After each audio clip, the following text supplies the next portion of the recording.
우리들이 아무리 훌륭한 일을 많이 하고 또 그럴듯해 보이는 성품으로 서 있을 수 있을지 모르겠어요. 그러나 우리가 이 죄의 문제로부터 정말 진정한 사함을 받고 정말 그 안에서 자유를 누릴 수 있는, 예수님 안에서의 진정한 자유를 누릴 수 있는 사람으로 된다는 것은 참 중요한 문제예요. 그래서 예수님의 생애를 보면 이렇게 보이지 않는 어떤 그런 불투명한 것이 하나도 없으셨어요. 예수께서는 정말 투명한 생애를 사셨거든요. 그래서 여러분, 우리들도 정말 이 그리스도인이라 말하는 저 교회 다닙니다. 예, 저 예수님 믿습니다. 이러한 고백도 중요하지만 이 고백에 뒤따르는 결과들, 그렇죠? 정말 이 고백, 내가 그리스도인이라, 내가 예수님과 같은 사람입니다 라는 뜻 아닙니까? 내가 하는 말이 무슨 뜻인지 그것을 알고 있는 사람으로 하는 말이 되게 하기 위해서는 여러분 정말 우리가 예수님에 대해서 배워야 돼요. 예수님 아니십니까? 하늘의 왕이시고 또 하늘의 우리의 지혜의 근본 되시고 사람의 본분의 근본 되시는 그분이신데도 불구하고 우리가 참 게으르고 그분 알기를 더디하고, 그분에 대한 사모함이 참 덜하고, 다른 말로 하면 그분보다 세상을 더 사랑하는 우리가 참 한심하죠. 정말 어떤 때는 너무나 우리가 한심해요. 제 자신을 돌아볼 때에도 얼마나 한심한지 몰라요. 그분이신데, 하늘이신 그분을 주셨는데도 불구하고 그분에 대한 사모함이 정말 하늘을 찔러야 될 텐데, 그 사모함이 제 자신을 휘어잡지 못할 때 그때 참 마음이 슬프죠. 정말 슬프죠. 그것이 우리의 슬픔인 것 같아요. 자, 오늘은 그런 그분께서, 예수님께서 정말 우리에게 교훈을 주시기 위해서 이 문둥병자와 중풍병자를 고치셨어요. 병을 고쳐주셨어요. 자, 그 말씀이 마태복음과 마가복음과 누가복음에 다 나와 있지만 오늘 저희들은 누가복음 5장을 펴서 보겠어요. 누가복음 5장 12절로부터 나와 있습니다. 누가복음 5장에. 자, 이 누가복음 5장을 읽어보면 이렇게 시작해요. 12절에, 5장 12절에 예수께서 한 동네에 계실 때 온몸에 문둥병 들린 사람이 있어 예수를 보고 엎드려 구하여 가로되, 이렇게 시작되거든요. 자, 여러분 한번 이 구절을 놓고 여러분이 한번 그림을 그려보세요. 자, 여기에 보면 온몸에 문둥병 걸린 사람이 예수를 보고 이렇게 나와요. 자, 그런데 이 문둥병이란 병은 그 당시에 고칠 수 없는, 사람이 어찌할 수 없는 질병이었잖아요. 그래서 이 문둥병에 걸리면 가족과 사회로부터 격리를 당해요. 절대로 사람들 앞에 나타나서는 안 돼요. 그렇죠? 그런데 어떻게 이 사람이 예수님께 왔을까요? 이건 정말 신기한 일이잖아요. 이거 그냥 지나치면 안 되는 구절이에요. 생각해 봐야 돼, 우리가. 사실 여러분과 성경을 연구하는 가장 큰 이유는 이 영감의 글이기 때문에, 하늘의 지혜를 담고 있는 글이기 때문에 성경을 열심히 연구하면 여러분의 뇌가 발달을 해요. 그동안 잠자고 있던 여러분의 뇌가 운동을 시작해서 우리 안에 그 뇌 속에 있는 그 사고력, 생각할 수 있는 능력, 힘이 자라나기 시작해요. 그래서 이렇게 이런 구절을 보면 생각이 되죠. 이 사람이 어떻게 예수께 갔을까? 지금 이 사람은 가족과 사회로 격리돼 있어서 도저히 갈 수 없는 사람인데, 그래서 그것을 더듬어 볼 수 있는 그런 능력이 생기죠. 자, 오늘 우리가 그것을 좀 행사해 보기로 하겠어요. 자, 이 문둥병자는 우리가 되새겨 보면 가족과 사회로부터 격리당해서 참 고통스러운 생애를 살고 있었을 거예요. 그런데 이 문둥병자 귀에 어떤 소식이 들려옵니까? 예수라는 분이 이 땅에 오셨는데 이 마을 저 마을에 오셔서 귀신 들린 자, 병든 사람들을 다 고쳐주었다. 이런 소식을 그가 들었어요, 마음에. 그래서 그는 이때까지 나는 이렇게 살다가 죽어야 된다. 나는 죄를 지었기 때문에 나는 이 죄의 병에 고침을 받을 수가 없다.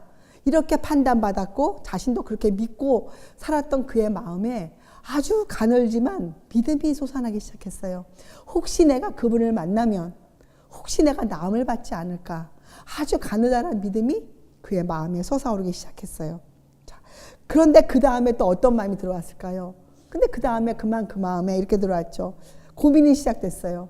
자, 그런데 내가 지금 밖에 나갈 수 없는데 이런 모습으로 또 내가 나가면 사람들이 나를 막을 텐데 내가 어떻게 그분께 갈 수 있을까? 내가 어떻게 그분께 가지? 이런 고민이 들었어요. 그리고 또 그가 이런 생각이 들었죠. 자, 그런데 과연 그분이 나를 고쳐주실까? 왜요? 그 사람 경험이 있어요. 어떤 경험? 자기가 그렇게 많은 제사장들 찾아가서 좀 상담하고 조언했지만 전부 다 대답이 뭐였습니까? 너는 고칠 수 없다. 이런 판단을 많이 들어왔거든요. 자신감이 사라지기 시작하죠. 그가. 그래서 믿음이 솟아오르다가 그만 그 믿음이 자라지 못하고 이런저런 고민 가운데 그가 놓여 있었어요. 자, 그런데 그가 용기를 냈어요. 그런데 그가 생각해 보았어요. 그동안 그가 들은 소문들을 생각해 보았어요. 근데 그가 들은 소문들의 내용은 그 예수님께 찾아갔던 사람들 중에 나음을 얻지 못하고 돌아간 자가 한 명도 없었다는 것을 그가 기억해냈어요. 그가 용기를 내기 시작했어요. 자, 그래서 그가 드디어 결심을 했습니다. 어떤 결심? 내 형편이 어찌하든 내 앞길이 보이지 않지만 내가 어찌해야 좋을지 내가 모르겠지만 일단 나는 결심한다. 어떻게? 예수님을 찾아가기로. 내가 그분을 어떠한 희생이 따르고 내가 어떠한 일을 해야 좋을지 모르겠지만 내가 일단 그분을 만나보기로 그가 결심을 했어요. 그래서 여러분, 결심이란 것은 우리 앞에 탄탄대로가 놓여지고 모든 방도가 놓여졌을 때 하는 것은 결심이 아니에요. 결심은 내 앞길이 막막해 보일 때, 내가 전혀 앞길이 보이지 않을 때, 어찌해야 좋을지를 모를 때, 그때 우리가 결심하는 거예요. 자, 그가 결심을 했더니 어떻게 됐습니까?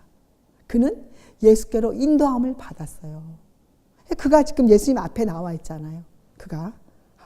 자, 그리고 그가 한번 상상해 보세요. 그가 그 많은 사람들을 해치고, 그죠? 그가 예수께로, 여기 읽어보면 바로 예수님 코앞에 있었거든요, 이 사람이.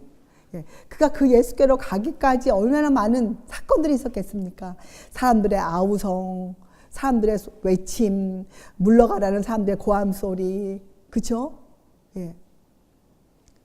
또 사실 예수님이 오라 오라 하신 것이 아니잖아요. 겉으로는 전혀 그런 것이 보이지 않았잖아요. 이 사람이 스스로 그 몰골을 해가지고 다가가야 됐지 않습니까? 그 사람이. 여러분, 우리가 문둥병자를 본 적이 없습니다. 그림으로만 보았죠. 그 몰골이 어떠했습니까? 그죠? 그 근처에도 가고 싶지 않은 그런 몰골이었잖아요. 여러분, 사실 성경에는 이 문둥병을 우리의 영적인 병에 비유해서 가르쳐줬어요. 우리가 죄를 짓고 있는 우리의 영혼의 모습이 바로 문둥병자의 모습이라 이렇게 표현됐거든요. 자, 이사야서 1장 5절과 6절에 이렇게 그 모습이 표현되어 있어요. 너희가 어찌하여 매를 더 맞으려고 더욱더욱 패역하였느냐. 온 머리는 병들었고 온 마음은 피곤하였으며 발바닥에서 머리까지 성한 곳이 없이 상한 것과 터진 것과 새로 맞은 흔적뿐이오늘 그것을 짜며 싸매며 기름으로 유하게 함을 받지 못하였도다.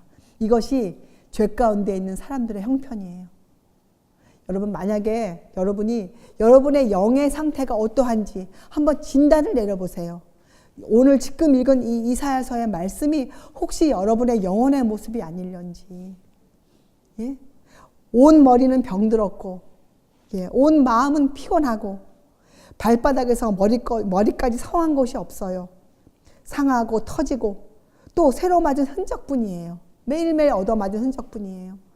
이것이 여러분의 영혼의 실제 모습인데 우리가 그것을 못 보고 있지 않습니까?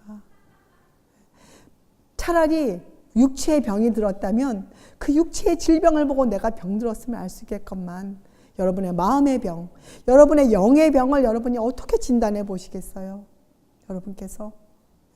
만약 여러분이 예수님을 사모하는 마음이 없다면, 여러분이 이 죄에 대해서 노연하고 싶은 그러한 심령이 없다면 지금 여러분의 영혼은 병들어 있는 거예요. 여러분의 영혼은.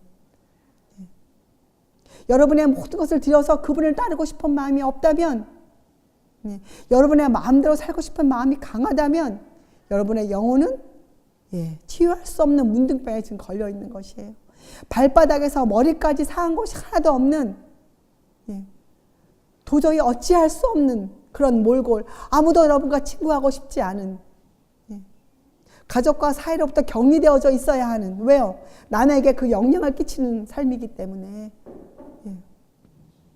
그러한 것이 여러분의 실제 모습이라는 것을 우리가 알아야 됩니다.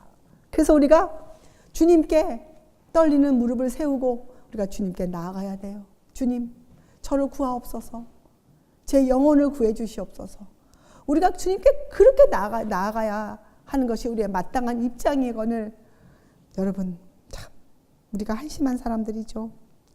그런데 이 문둥병자는 주님께 갔어요. 멀리서 주님의 음성을 들었어요. 그가 멀리서 주님께서 가르치시는 그 가르침을, 수고하고 무거운 짐진 자들아 내게로 오라 하는 주님의 그 음성을 그가 들었어요. 그때 그의 마음속에는 그가 갖고 있었던 믿음, 아주 신라 같은 믿음이었지만 그분께로 향하는 그 마음이 점점점 강해졌어요. 사람들이 외치는 고함 소리, 자기를 못 오게 하는 그런 압박, 그 모든 것이, 모든 그의 환경이, 또 자신이 문둥병에 걸렸다는 그 사실조차도 그는 잊어버렸어요. 그는 그 예수님을 향해서 뚜벅뚜벅 걸어가기 시작했어요. 아무것도 그를 막을 수가 없었어요. 그의 마음에는 오직 주님을 만나고 싶은 간절한 소망으로 그가 주님께 다가갔어요. 생명을 전하시는 주님의 그 자애로운 음성을 그가 듣기 시작했어요. 그리고 그가 부르짖었습니다. 그가 주여 원하시면 저를 깨끗게 하실 수 있나이다. 그는 주님의 능력을 믿었어요. 주여 원하시면 저를 깨끗게 하실 수 있나이다. 자신의 그 병, 누구도 고칠 수 없다는 그 병을 그는 주님께서 고칠 수 있다는 주님의 신적인 능력을 그는 믿었어요. 그는 믿었어요. 그래서 그는 외쳤어요. 13절 예수께서 손을 내밀어 저에게 대시며 가라사대. 예수님께서 그 사람이 얼마나 사랑스러우셨을까요? 그렇죠? 손을 내밀어 그를 만지셨어요. 그리고 말씀하였어요. 내가 원하노니 깨끗함을 받으라 하신데 문둥병이 곧 떠나니라. 자, 이제부터 여러분 잘 들어보세요. 자, 그가 깨끗함을 받았습니다. 그가 변화를 받았어요. 새 사람이 되었어요. 자, 근데 여기서 끝나면 우리가 하늘 나라 가지 못해요. 여기서 끝나면, 자, 이제 그분이 14절에 이렇게 말씀하셨어요. 예수께서 저를 경계하시되 아무에게도 이르지 말고 가서 제사장에게 내 몸을 보이고 또 내 깨끗해 됨을 인하여 모세의 명한 대로 예물을 드려 저에게 증거하라 하셨더니. 자, 그가 이제 새 사람 되었어요. 사실 우리들이 정말 주님을 사모하고 주님을 그리워하고 자유함을 얻기를 원해서 우리가 가죠. 자, 그럼 주님께서 두말 없이 정말 기다리시지 않고 우리를 고쳐주세요. 우리의 병을. 그래서 우리가 성경을 읽을 수 있게 되죠. 자, 그러면 이제 그때부터 어떻게 해야 되냐? 정말 더 중요해요. 여러분, 이 칭의와 믿음으로 말미암아 의롭게 되는 그때부터 우리가 믿음에 이르게 될 때까지 정말 우리에게 과정이 있어요. 우리가 이 길을 잘 걸어가야 돼요. 자, 오늘 이 문둥병자는 주님으로부터 경고를 받았어요. 그것도 엄히 경계하셨어요. 엄히. 그러니까 이것은 뭐예요? 꼭 들어야 하는 것이었어요. 자, 그런데 결과가 15절에 보면 예수의 소문이 더욱 퍼짐에 이렇게 나오잖아요. 예수님께서 더 이상 다니시지 못하고 어떻게 해요? 예수는 물러가사 한적한 곳에서 기도하시니라. 이렇게 결과가 되어버렸어요. 마가복음에 보면 이 사람이 널리 나가서 자기가 나음을 전파했어요. 도리어 예수께서 하라고 하지 말라고 한 일을 그가 도리어 나가서 크게 전했어요. 자, 이게 무슨 뜻일까요? 여러분, 예수님이 두 가지를 그에게 경계했죠. 침묵할 것, 그리고 빨리 가서 제사장을 만나볼 것. 즉각적인 행동을 그에게 요구하셨어요. 자, 근데 문둥병자는 예수님의 말씀을 따르지 않았어요. 자, 그가 왜 안 따랐을까요? 그렇게 그가 그 문둥병의 그 나음을 입고 그가 정말 그가 기뻐서 나갔는데 왜 그가 주님의 그 경계하심, 주님의 그 경고를 듣지 못했을까요? 여러분, 우리가 한번 이렇게 비유해 볼 수 있지 않을까요? 이 비유를 우리가 이것을 실제적으로 우리가 우리에게 비유시켜 보면 맞아요. 우리들이 예수님을 알고 싶고 진리를 찾아서 예수님께 나아갑니다. 그런데 우리는 사람이에요. 우리는 한 번에 모든 것을 다 알 수 있는 그런 형편에 놓여 있지 않아요. 우리는 어떻게 해요? 자라나야 돼요. 자, 우리는 우리에게 말씀의 씨가 꽂혀서 그 씨가 어떻게 됩니까? 싹이 나야 되고 또 어떻게 해요? 이삭이 맺어져야 되고 그리고 그 위에 충실한 곡식이 열매를 맺어야 돼요. 이런 과정이 있어요. 그죠? 그것이 하루아침에 이루어지는 일이 아니지 않습니까? 예. 우리가 새 마음을 받은 후에도 우리가 해야 할 일들이 있어요. 자. 그래서 여러분, 우리가 그것이 뭡니까? 우리가 무엇을 배워야 됩니까? 우리가 새 마음을 얻은 후에 우리가 무엇에 대해서 깊이 배워야 됩니까? 예, 우리가 예수님이 누구이시냐에 대해서 더 깊이 배워야 돼요. 예수 그리스도가 누구이신가? 그분에 대해서 정말 깊이 배워야 돼요. 그래야 우리가 이런 실수를 안 하죠. 그리고 또 우리가 무엇을 배워야 되는가? 그분께서 이 땅에 왜 오셨는가? 그분께서 이 땅에 오셔서 어떠한 일을 하셨는가? 지금도 무슨 일을 하고 계신가? 이런 그분의 사역에 대해서 우리가 자세히 배워야 돼요. 우리가 이 성경 66권에 대해서 시작부터 끝까지 우리가 명백하게 알고 있어야 돼요. 우리 마음에 예수님에 대한 질문이 들어올 때 우리가 명확하고 분명하게 전할 수 있어야 돼요. 우리가 거기까지 나아가야 돼요. 여러분, 우리가 새 마음 받았다고 우리가 다 끝난 것이 아니에요. 우리가 새 마음 받았다고 그 다음부터 내 마음대로 사는 것이 절대로 아니에요. 우리는 새 마음을 받으면 우리 마음에 새겨진 그 법대로 충실하게 살아야 돼요. 순종하며. 자, 근데 문둥병자는 그렇게 하지 못했어요. 문둥병자는 자기 생각대로 움직였어요. 그는 너무 좋았죠. 그리고 그는 예수님이 자기에게 해주신 그 일을 널리 전파하는 것이 옳다고 그가 생각했어요. 이게 무엇입니까? 여러분, 이게 뭐예요? 우리가 성경을 통해서 예수님에 대한 이해와 그분의 봉사에 대한 정확한 이해가 없다면 우리에게는 영적인 안목이 절대로 생기지 않아요. 우리는 무엇이 선이고 악인지, 무엇이 주님께 유익한 일인지, 무엇이 나에게 유익한 일인지, 어떤 것이 내 영혼에 유익을 주는 일인지 분별할 수 있는 능력이 없어요. 왜요? 사람은 앞길을 알 수 없는 존재거든요. 우리의 앞길은 누가 아십니까? 우리를 만들어주신 시작과 끝이 되신 예수님께서만이 우리의 앞길을 아세요. 무엇이 우리 인생의 유익인지, 우리가 어떻게 해야 하늘을 갈 수 있는지는 예수님께서만 아세요. 그래서 우리는 그분을 따라가는 사람들이지 그분을 앞질러 나가는 사람들이 절대로 아니에요. 물론 그분이 우리와 함께 해주시지만 우리는 그분의 뒤에서 그분을 따라가는 사람에 불과하단 말입니다. 우리는 그분의 제자들이지 우리가 그분을 끌고 가는 사람들이 아니에요. 자, 근데 문둥병자는 그만 그것을 놓쳤어요. 그는 그의 고침이 너무 컸기 때문에 그는 그만 자기 마음에 좋다고 여긴 대로 그가 행동하고 말았어요. 그래서 읽어보면 예수님의 전도 사업에 큰 방해가 되었죠. 사실 우리가 예수님과 그분의 봉사 사역에 대한 잘못된 이해를 갖고 있다면 우리가 나가서 전하는 전도가 사실은 예수님께 방해가 되는 것이에요. 우리가 진실로 예수님께 유익이 되는 사람이 되고자 한다면 우리는 무엇을 해야 될까요? 우리는 끊임없이 예수님의 발 앞에 나아가 배워야 돼요.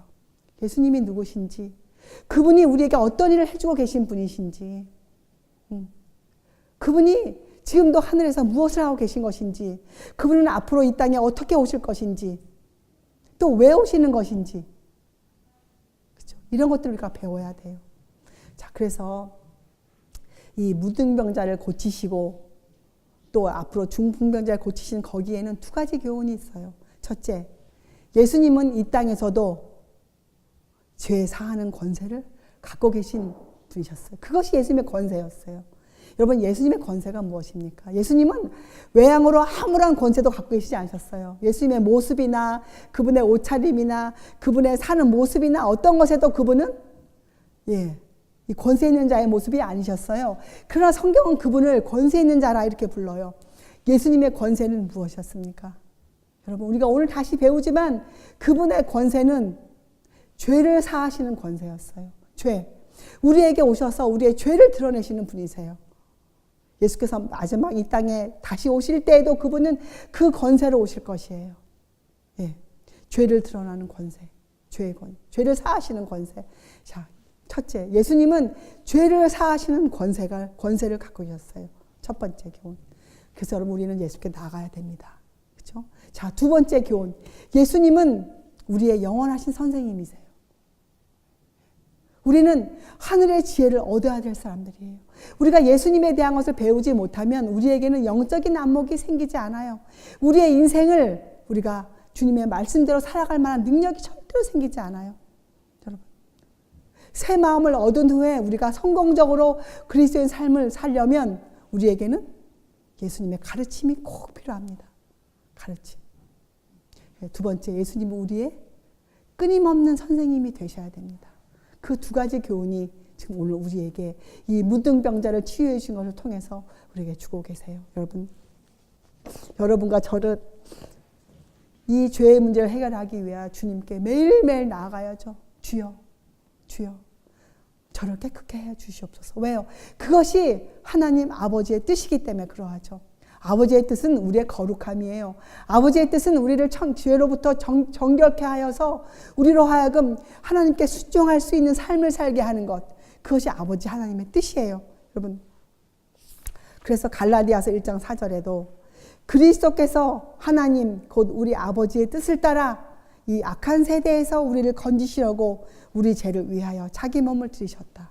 이렇게 사도 바울이 쓰셨어요. 그렇죠? 여러분, 그래서 첫 번째 교훈은 우리도 주님께 매일매일 나가서 우리의 죄를 고백하고 우리가 정결케 되는 과정을 밟으면 밟을수록 여러분 우리의 죄가 더 드러나죠. 그렇죠?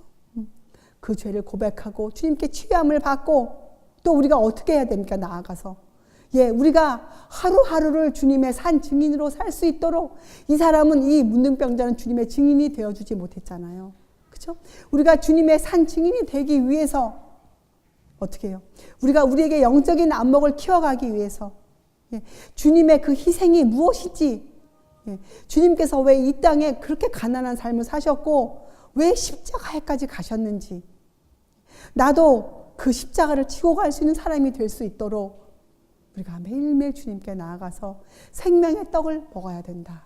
우리가 그렇죠. 그 두 가지 교훈을 주셨어요. 예수님께서 우리에게. 자, 그런데 예수님께서 이 문둥병자를 고치신 후에 중풍병자를 한 명 더 고치세요. 중풍병자. 근데 이 중풍병자를 고치실 때는 한 가지 교훈이 더 첨가되는데 17절 보세요. 누가복음 5장 17절에 보면 하루는 가르치실 때 갈릴리 각 촌과 유대와 예루살렘에서 나온 바리새인과 교법사들이 앉았는데 자, 이제는 이 중풍병자를 고치실 때 군중들의 대부분이 누구라는 거예요? 갈릴리 각촌, 유대, 예루살렘, 그러니 온 나라에서 온 바리새인과 교법사들이 주로 앉아 있었어요. 물론 그 안에는 그 마을 사람들도 있었겠지만 그 앞에 앉아 있는 대부분의 군중들은 바리새인과 교법사들이었어요. 사실 이 중풍병자를 고치신 것은 그들에게 하신 교훈이에요. 그들에게. 자, 우리가 잘 아는 말이죠. 그 중풍병자를 친구들이 메고 와서 지붕을 뚫고 그를 예수님 앞으로 내리는 그런 장면 아닙니까? 자, 그런데 예수님께서 그 중풍병자를 보시고 어떻게 합니까? 20절에 저희 믿음을 보시고 이르시되 이 사람아 내 죄 사함을 받았느니라. 이렇게 예수님 말씀하세요. 자, 그런데 그 앞에 누가 앉아 있었다고요? 서기관들, 바리새인들, 교법사들. 자, 이들이 말씀을 듣고 너무 놀랐죠. 왜요? 그들은 영적인 안목이 없었기 때문에 여기에 보면 이렇게 나와요. 17절에 병을 고치는 주의 능력이 예수와 함께 하더라. 그죠? 그런데 이 교법사 바리새인들, 그 당시에 성경에 능통해 있다는 그들은 그 능력이 그 자리에 있는지 몰랐어요. 그들은 영적인 안목이 없었기 때문에 그것을 구별해 볼 수가 없었어요. 예수님의 신적인 능력을 볼 만한 믿음이 없었죠. 그들에게는. 그렇죠? 자, 그들을 향해서 예수님이 교훈하시는 거예요. 이 사람아 내 죄 사함을 받았느니라. 그리고 그들에게 말씀하시죠. 왜요? 그들은 죄 사하는 권세는 하나님께만 있다고 그들은 믿었어요. 그래서 그들은 예수님을 인정해 드릴 수가 없었죠. 그렇죠? 여러분, 물론 여기에서도 예수님께서 그 중풍병자의 마음에 있는 자그마한 빛, 고침을 받고자 하는 빛, 그 죄 때문에 괴로워하는, 자기의 병이 죄의 결과라는 것 때문에 괴로워하는 그를 보시고 그의 그 작은 믿음을 보시고 문둥병자처럼 그를 고쳐주셨어요. 그러나 여기에 있는 교훈은 이 바리새인들과 서기관들에게 주신 것이에요. 어떤 겁니까? 예수님의 그 신적인 능력, 예수님이 곧 육체 가운데 계신 하나님이시라는 것을 그들에게 알려주신 거예요. 예수님의 신적인 능력에 대해서 그들에게 교훈하셨어요. 사실 이때 하신 이 교훈이 많은 영향을 끼쳤어요. 우리가 어떻게 알 수 있냐면 사도행전 6장에 보면 그 사도들이 나가서 외칠 그때 예수님 부활 승천하신 후에 그때 보면 허다한 제사장의 무리가 이 도에 복종하니라. 이런 구절이 결과가 있지 않습니까?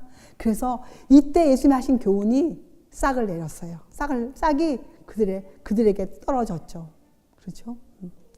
그래서 여러분 우리가 이 중풍병자 고치신 교훈에서의 두 가지 교훈, 하나는 뭐냐? 육체적인 치료, 육체적 회복은 영적인 치료에 뒤따른다는 것이에요. 만약에 지금 누가 병을 고치는 권세를 갖고 있다, 병을 고치는 능력을 갖고 있다, 이렇게 누가 외치려면 그 사람에게 무슨 권세가 먼저 있어야 합니까?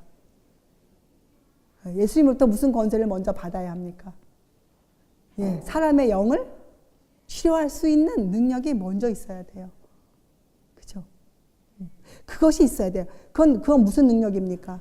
사람들에게 말씀을 통해 감동을 줄 수 있는 능력이 먼저 있어야 돼요. 사람들에게 말씀을 통해서 예수님을 전할 수 있는, 예수님이 누구시란 것을 전할 수 있는 정확한 이해가 있어야 돼요. 예수님의 봉사와 그분의 생애에 대한 정확한 이해가 먼저 있어야 돼요. 먼저. 그래서 이 육체적인 회복은 영적 치료에 뒤따르는 것이다. 그렇죠. 자, 왜요? 예수님께서는 마귀를 멸하시기 위해서, 마귀의 일을 멸하시기 위해서 이 땅에 오시지 않으셨습니까? 우리에게 생명을 주시기 위해 오시지 않으셨습니까? 예수께서는. 그죠? 그저 우리의 몸의 질병만 고쳐주시기 위해서 오신 분이 아니에요. 예수께서는 우리에게 생명을 주시고 더 풍성히 얻게 하시기 위해서 오신 분이 예수님이시잖아요. 그렇죠? 자, 그리고 두 번째 교훈은 특별히 이 바리새인들과 서기관들에게 있었어요.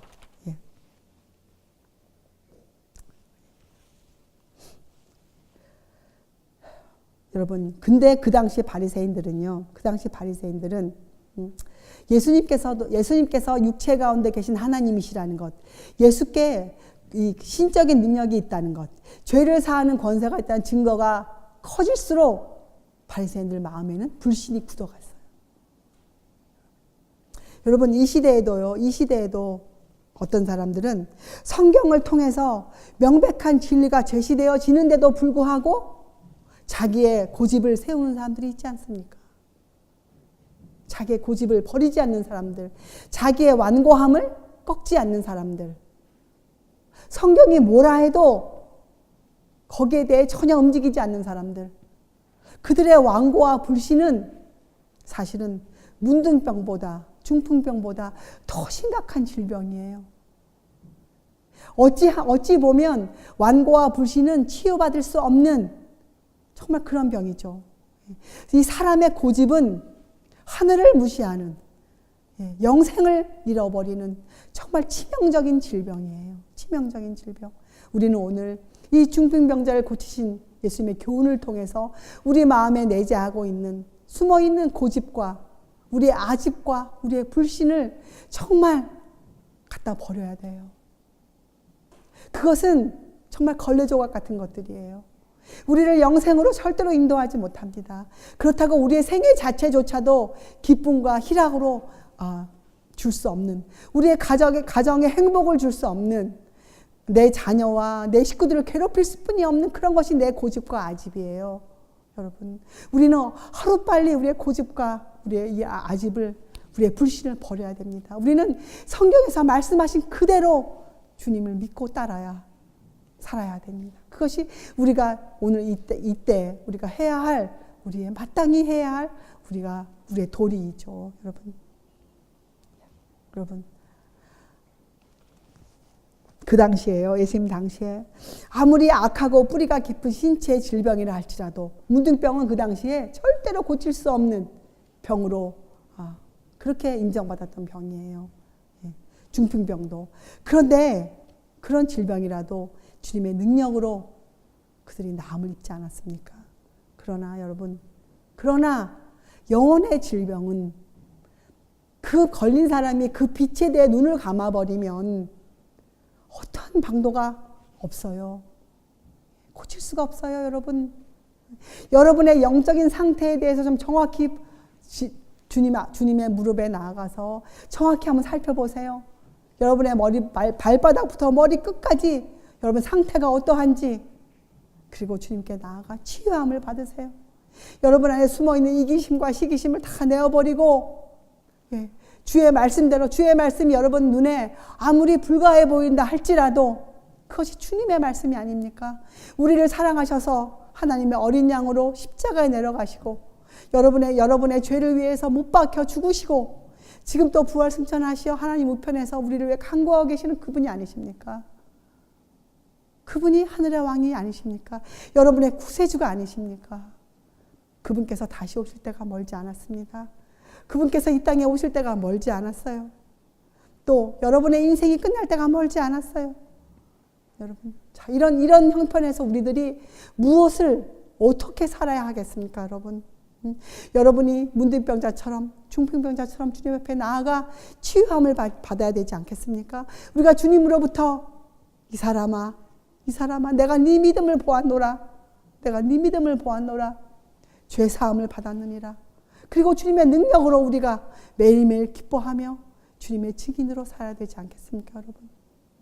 오늘 이 예수님의 교훈이 여러분과 제 마음에 깊이 새겨져서 우리가 새 마음을 받고 또 새 마음을 주신 기쁨을과 더불어 우리가 주님을 따라서 주님의 증인으로 이제 주님께서 곧 오실 때에 우리를 찾으실 때 내가 이 땅에 다시 올 때 믿음을 보겠느냐 하는 그분께 기쁨이 되어드릴 수 있는, 주님 저 여기 있습니다.